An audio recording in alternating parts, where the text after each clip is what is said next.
ইসলামের ঐতিহ্যকে ধ্বংস করার জন্য ভারত থেকে দীর্ঘ প্রশিক্ষণ দিয়ে দুজন ডাইনিকে পাঠানো হয়েছিল, যারা প্রথমে উদীচী, ছায়ানট এরকম অসংখ্য নর্তকী এবং বেহায়া বেশ্যার মাধ্যমে বাংলাদেশের ইসলামী ঐতিহ্যকে ধ্বংস করে হিন্দুত্ববাদীদের ঐতিহ্য সংস্কৃতিকে এদেশে প্রতিষ্ঠা করার চেষ্টা করেছিল। আজকে পৃথিবীর যেদিকেই তাকাই সব দিকে একটাই মাত্র চিত্র,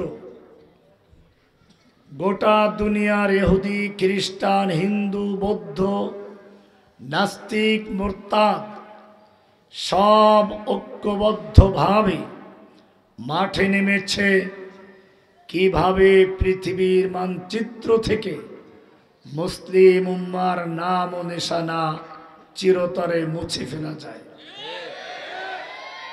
যার ফলে যুগ যুগ ধরে ফিলিস্তিনি মুসলিমদের উপর অত্যাচার চলছে। মুসলিম উম্মার প্রথম কিবলা বাইতুল মুকাদ্দাস,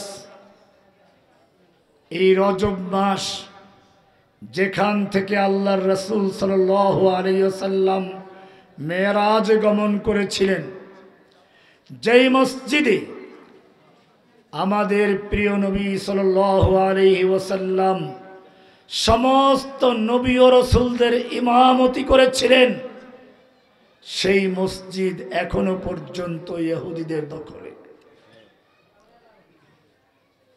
ইরাক, সিরিয়ার মুসলিমদের অবস্থা আমাদের সামনে। কাশ্মীরি মুসলিমদেরকে যুগ যুগ ধরে পাখির মতো গুলি করে হত্যা করা হচ্ছে।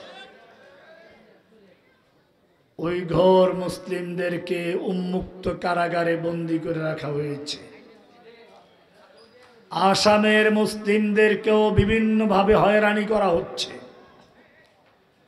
আরাকানের মুসলিমদেরকে, যুবকদেরকে হত্যা করে নারী, শিশু, বৃদ্ধদেরকে বাংলাদেশে উদ্বাস্তু আকারে পাঠিয়ে দেওয়া হয়েছে। বাংলাদেশের অবস্থাটা কি? এখানেও ইসলামের তাহজিব তামাদ্দুনকে ধ্বংস করার জন্য, ইসলামের ঐতিহ্যকে ধ্বংস করার জন্য ভারত থেকে দীর্ঘ প্রশিক্ষণ দিয়ে দুজন ডাইনিকে পাঠানো হয়েছিল,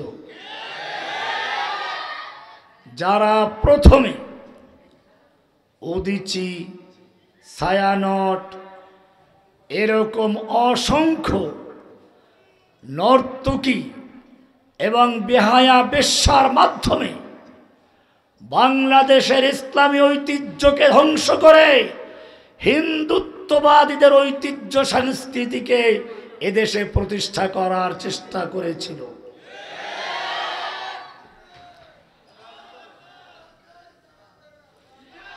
ইসলামের নবী মুহাম্মদুর রাসূলুল্লাহ সাল্লাল্লাহু আলাইহি ওয়াসাল্লামকে বিতর্কিত করার জন্য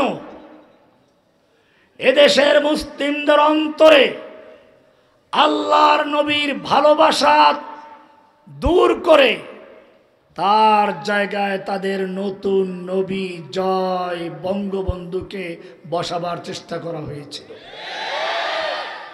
মুসলিমদের ঐতিহ্যবাহী স্লোগান, যেই স্লোগানে কাফেরদের কলিজা কেঁপে যায়, সেই আল্লাহু আকবার ধ্বনিকে বন্ধ করে তার জায়গায় জয় বাংলা নামক এক কুফরি মতবাদকে প্রতিষ্ঠা করা হয়েছে।